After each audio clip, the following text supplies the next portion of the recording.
हाय दोस्तों, नमस्कार। चलिए आज जा रहे हैं रागिनी विश्वकर्मा की बड़ी बहन नवरात्रि विश्वकर्मा का गाना सुनने के लिए। वो गाना आदमी को बहुत अच्छा लगता है। रागिनी जी से भी अच्छा गाती है, कोयल जैसे गाती है। तो चलिए उनका भी आज वीडियो देख ही लेते हैं कैसा गाती है। चलिए तो सामने खड़ी है, कैमरामैन फोकस करिए रागिनी विश्वकर्मा की नवरात्रि पर। नवरात्रि जी है। चलो बोलिए रागिनी जी कुछ। नहीं तो क्या करोगी, गाओ, देख ले हम लोग भी तुम कैसी गाना गाती हो। कहते हैं कि रागिनी नहीं न भावे हमारा छेना के मिठाई, चटक मटक कुछ कीन के ले आई, त हमके लाई जानी हमके चॉकलेट में।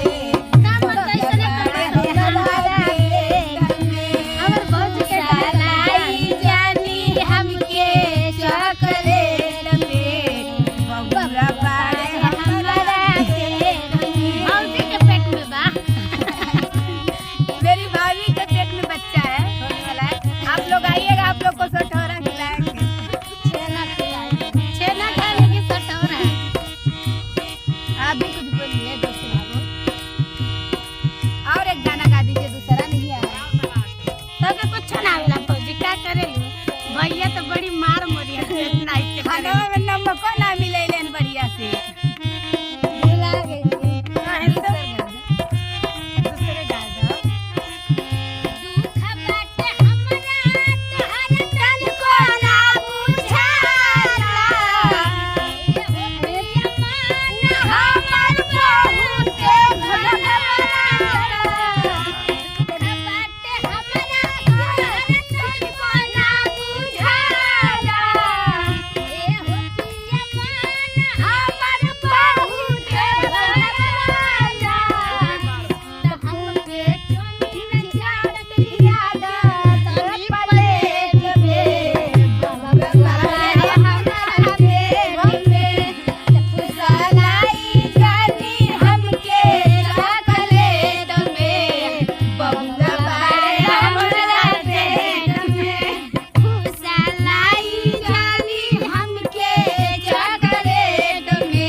बताइएगा, एक्टिंग अच्छा लगे तो कमेंट करिएगा, बताइएगा कि अच्छा लगा कि आप लोग को हम लोग का कॉमेडी अच्छा लगा गाना वाला, तो कमेंट लाइक फॉलो करिएगा। कल भी आप वीडियो में जुड़े रहिएगा। कल भी आप लोग को सुनाएंगे, कल भी आपको नया नया अच्छा चीज दिखाएंगे, बढ़िया बढ़िया चीज खिलाएंगे। देखिए चॉकलेट है ऐसी हमारे चैनल आप ऐसा चॉकलेट नहीं ना खाया, हम लोग ने खाया जब छोटे थे तब खाए थे, बड़े हो गए तो बाटी बोलते हैं सब। हम लोग तो पहले इसको चॉकलेट बोलते थे।